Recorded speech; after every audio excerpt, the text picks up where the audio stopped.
Bueno, entonces, actualmente la educación es un eje transversal de la economía plateada.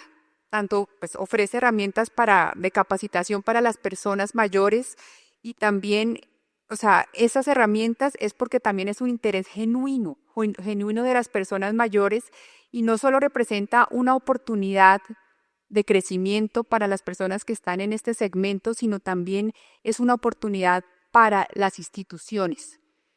Y para esto quiero invitar a Pablo Lemoine, el presidente del Centro Nacional de Consultoría, quien nos va a dar o nos va a mostrar los resultados de una encuesta inédita sobre el consumo de medios y apropiación digital de la economía plateada. Bienvenido, Pablo.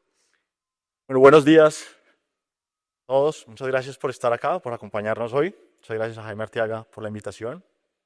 Yo les voy a hablar hoy acerca de un estudio de 3.600 encuestas a nivel nacional, incluye urbano, rural, mayores de 12 años.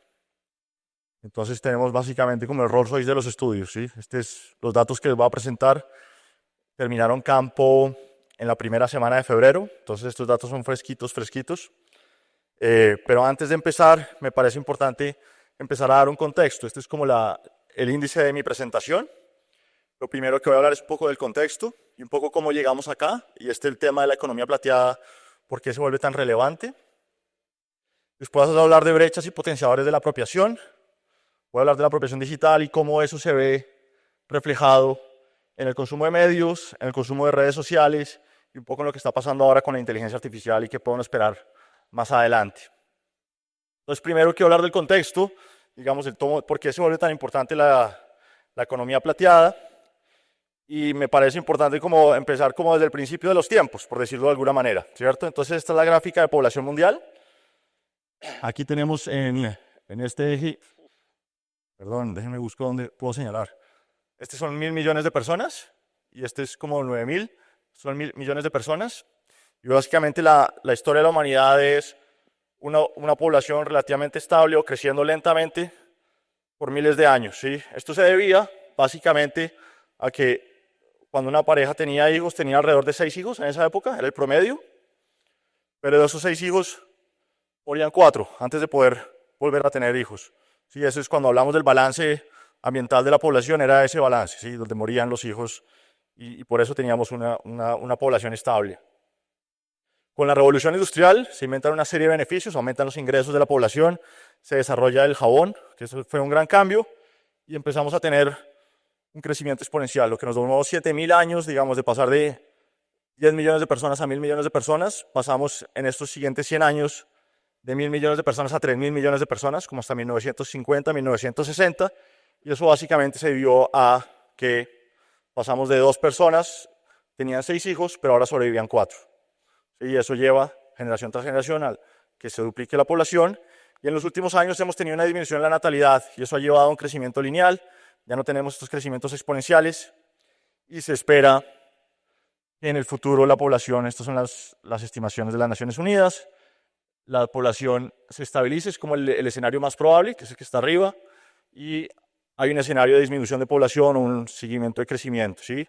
Esto es como un poco se ve en Colombia. Si uno se enfoca en Colombia, les voy a explicar esta gráfica que me parece muy importante. Entonces aquí tenemos esperanza de vida en el eje X. En el eje Y tenemos número de hijos por mujer. Este grafiquito de acá, este circulito aquí pequeño, es Colombia, y los datos vienen del censo de 1825, que es el primer gran censo colombiano. En esa época la Gran Colombia tenía 2,5 millones de habitantes, ¿sí? O sea, Panamá, Colombia, Venezuela, Ecuador, 2,5 millones de habitantes. Y, digamos, Colombia ya había, pues, como ustedes saben, Colombia ya había acabado las guerras y empezaba, digamos, a consolidarse la república. Entonces lo que vamos a ver es un poco cómo se mueve Colombia a través del tiempo en expectativa de vida y en fertilidad. Ahora, ahí empezó a moverse aquí, pero allá no. Ahí va. Y entonces, básicamente, empieza a moverse lentamente. Primero la expectativa de vida empieza a crecer lentamente. 1890, aquí la guerra de los 1000 días, un leve aumento de y después, en los 30, aquí viene la explosión de la salud pública. ¿cierto? Los antibióticos, la penicilina, la disparada, y en los 60s, Profamilia. Miren cómo empieza a caer la natalidad. Y aquí tenemos la natalidad, el estilo de vida, y llegamos ahora a nuestra situación actual, que es esta. Denme un segundo, que no sé dónde disparar.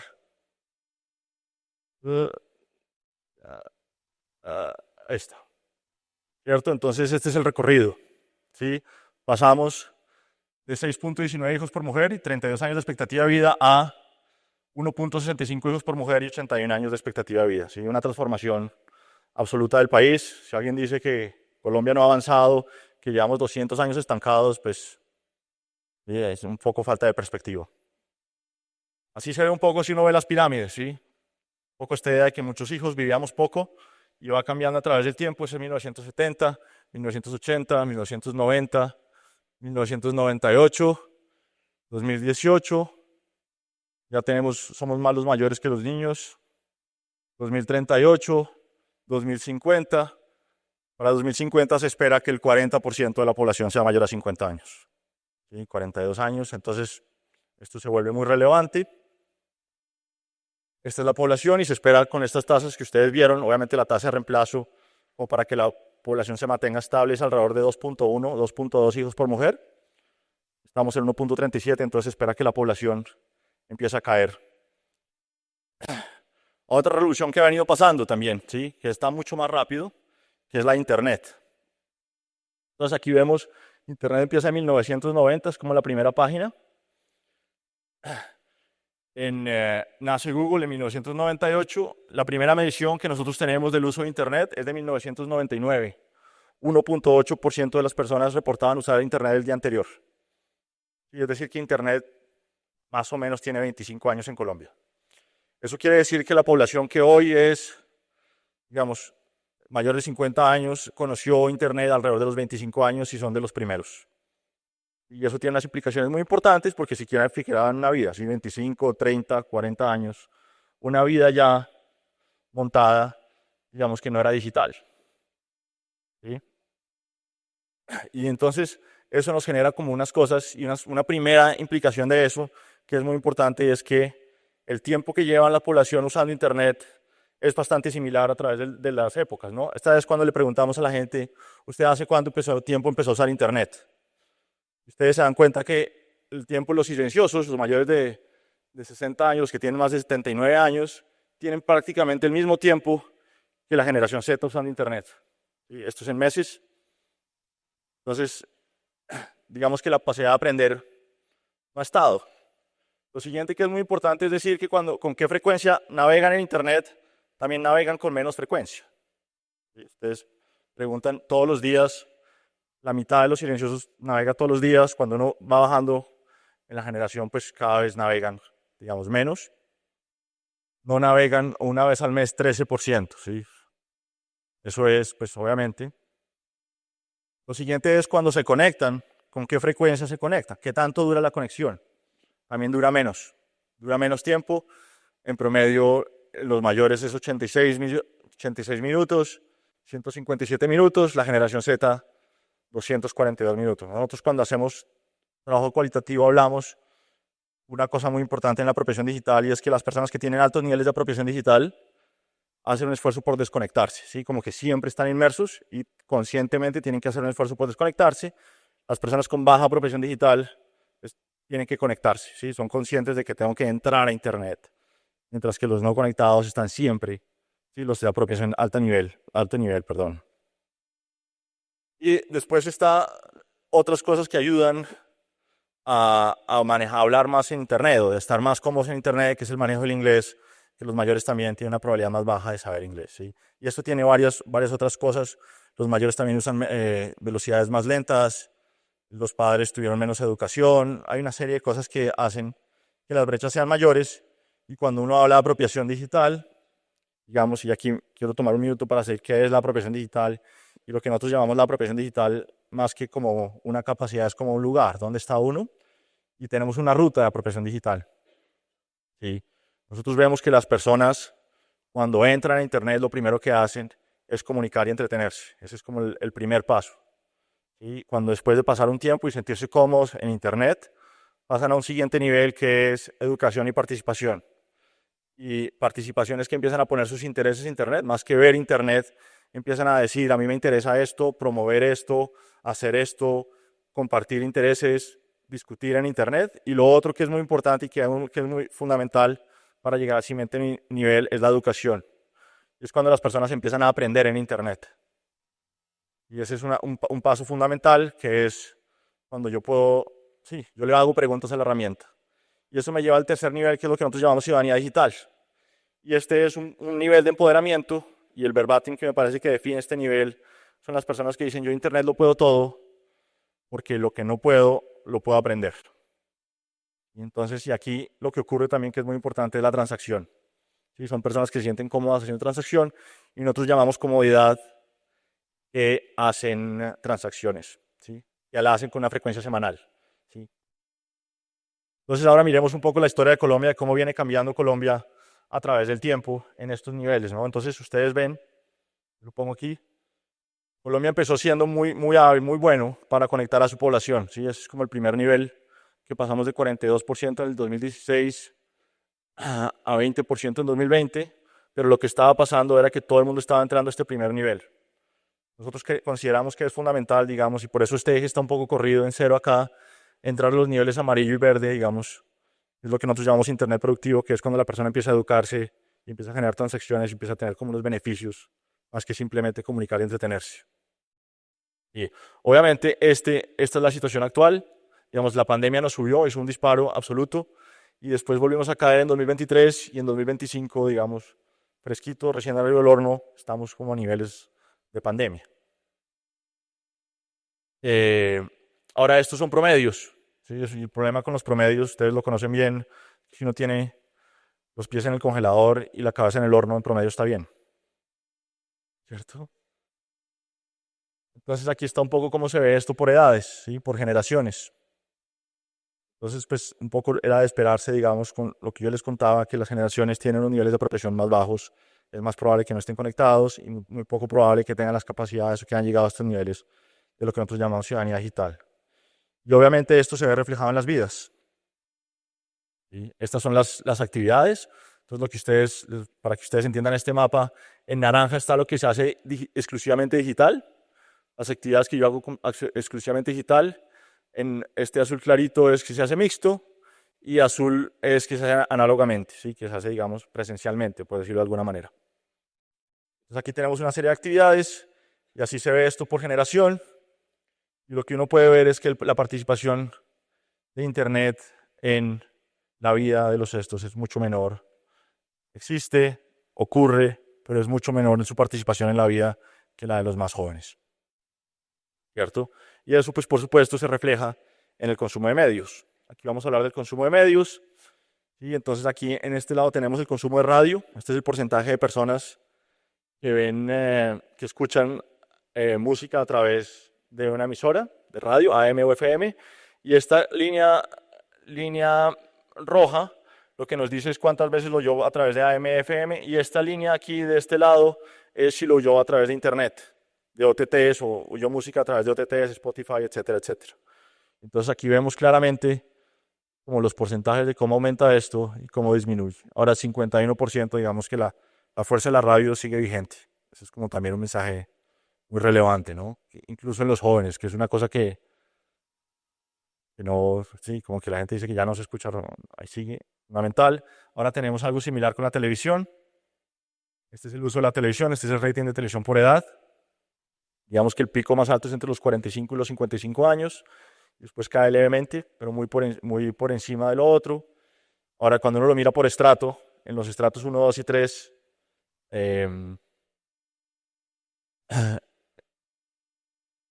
aquí es el pico. En los estratos más altos la televisión es más importante, sobre todo en los mayores. ¿Cierto? Ahora, eso pasa con la televisión. Ahora, ¿qué pasa con los medios digitales, no? ¿Qué pasa con las plataformas? Entonces aquí está, si ustedes están, esta es la plataforma de transmisión a video. Usted posee en su hogar alguna de estas plataformas. Entonces, en total el país 29% dice que sí, tiene alguna de estas plataformas. Obviamente en los mayores mucho menor. Entre los jóvenes esto llega al 40%, en los mayores es menor. ¿Cuáles son las plataformas que utilizan? Digamos, si usted accede a alguna de las plataformas, una es tenerlo en la casa y otra es acceder. Nosotros vemos aquí claramente, digamos, la fuerza que tienen estas plataformas y que si bien la brecha es clara, pues esto se está moviendo, digamos, en una dirección, pero digamos, es indiscutible la potencia, digamos, de estas plataformas. Aquí están estas pruebas musicales. ¿Cuáles son las plataformas musicales que más se escuchan? Aquí lo tenemos, 33% accede a alguna de ellas y en los mayores pues mucho menor, ¿no? 64%. Ahora vamos a hablar un poco de redes sociales. Entonces, ¿qué importancia tienen las redes sociales a través de las edades, de las diferentes edades? Lo primero, tal vez empezar por abajo, ninguna. La probabilidad de usar ninguna red se duplica en cada generación. Los de generación Z, 2% no usa ninguna, millennials 4%, después en la generación X es 6%, boomers 16%, y silenciosos 32%. Ahora, ¿cuál es la red más importante? Digamos, pues WhatsApp. Digamos que no es sorpresa, usamos WhatsApp, esa es la mayor importante. En los silenciosos y en los mayores, digamos, están entre el 70 y el 60%, y en los jóvenes están el 80%, ya empieza a caer, ¿no? El pico, digamos, es en los millennials. Aquí tenemos las otras redes sociales. Aquí está cuál utiliza más tiempo y más veces. Y aquí tenemos pues WhatsApp. No solo es la más usada, sino la que más tiempo pasamos. Aquí una cosa importante que a mí me impresionó es la brecha que hay, ¿no? Entre el tiempo que utilizan aquí en la generación Z, pues ya utiliza todas las redes por igual, ¿no? Y uno lo ve, los que tienen sobrinos o algo que se comunican por Instagram y por otra serie de redes y no solo por WhatsApp. Es lo que nos pasa a nosotros los mayores. Las otras redes son para chismosear y WhatsApp es para conversar. ¿Cierto? Eso deja de pasar con los jóvenes. Ahora, los influencers. Esa es una pregunta que ocurre, ¿no? ¿Qué tan importantes son los influencers? ¿Cierto? Entonces, obviamente van ganando importancia. Entre más jóvenes se ven, 60% de los jóvenes reportan seguir influencers. Esa proporción. Esto es de los que usan Internet. Esto es muy importante decirlo. Este 60% es 60% de los que usan Internet, que en los jóvenes es muchos, en los mayores, como ya vimos, es menor. Ahora, hay una cosa que me parece a mí muy importante, de la que yo quería hablar, que es la profesión de la inteligencia artificial. Porque la inteligencia artificial es la siguiente revolución. Si nosotros estamos en 1999 de la inteligencia artificial. Si uno piensa, ChatGPT empezó hace un par de años. ¿Sí? Entonces, ahora estamos viendo cómo empieza esa curva, digamos, y se disparó. Nosotros tenemos la primera medición cuando la medimos en 2023, como en marzo. Abril teníamos 4% de la población sabía, 6% de la población sabía que era ChatGPT, y 2 o 3% lo usaba. ¿Sí? Era una novedad en ese momento. Ahora, 20%, digamos, de la población sabe qué es ChatGPT, conoce ChatGPT. Y aquí están todas las otras herramientas. 73% no conoce ninguna herramienta de inteligencia artificial. Y aquí pasa lo mismo, ¿no? Sí, la película de Internet ya la vimos de alguna manera, y nosotros vemos que hay la generación, como un poco yo les he mostrado a los mayores, al empezar al mismo tiempo y usarla menos, pues usan menos de su vida está en Internet. Aquí pasa igual, ¿sí? Ustedes ven quienes, si bien apareció para todos, los de mi generación, evidentemente ya empezamos a quedarnos, ¿sí? Ustedes ven que la conocemos cada vez menos. Y aquí está, la siguiente es si la usa. Y una cosa es conocerla y la otra usted la ha usado. Entonces uno ve cómo se va quedando cada una de las generaciones, ¿no? Entonces, digamos, una cosa es conocerla, dentro de los que la conocen usted la usa, y entonces entre más grande es, pues menos está dispuesto como a usar, como a hacer ese experimento. Y obviamente uno ve ya mi generación y la generación de los millennials empezar a quedarse, ¿sí? Es como ver la película, esta película ya la vimos y la vemos, está empezando otra vez. Cuando uno ve la película del héroe, que uno sabe perfectamente que se casa, que toda la película, bueno, ya la vemos, aquí se está reviviendo nuevamente. Ahora, hay una pregunta que nos parecía importante a nosotros, era y qué tanto confían en la inteligencia artificial, ¿cierto? Entonces la confianza en la inteligencia artificial es menor en los mayores y va aumentando con los jóvenes, pero hay una cosa bien interesante, supongo que es una palabra como, no me gusta esa palabra, pero curioso o difícil de explicar, y es que cuando nosotros les preguntamos a las personas si usted confiaría en que la inteligencia artificial hiciera diferentes tareas, los mayores tienden a confiar más en la inteligencia artificial que se tome ciertas tareas, ¿sí? Entonces, yo les hablaba con mi papá y le preguntaba cuál era la interpretación de él, de eso, de que cuando uno pregunta por la confianza, confían menos, pero cuando uno le pregunta a los mayores, la inteligencia artificial podría vigilar y cuidar mejor a las ciudades de la policía, los mayores están más de acuerdo, sin que estén de acuerdo, ¿no? 42%, o sea, lo que es evidente también es decir que la ciudadanía no está lista para entregarle, digamos, su destino a la inteligencia artificial. Si así lo haga bien, no confiamos. Sí, digamos, aquí están estos porcentajes, son bien bajitos todavía. Pero lo que es curioso es que son mayores entre los mayores. ¿Sí? Los mayores están más dispuestos a entregar el tráfico a la inteligencia artificial, el diagnóstico en la salud a la inteligencia artificial, la justicia a la inteligencia artificial. Y eso me parece que habla como de un reto y una confianza que hay ahí. Eso es, yo digamos, he corrido un poco, pero eso es rápidamente lo que yo tenía para mostrarles. Muchas gracias por acompañarme, espero que les haya gustado. Hay un montón más de información aquí. Gracias.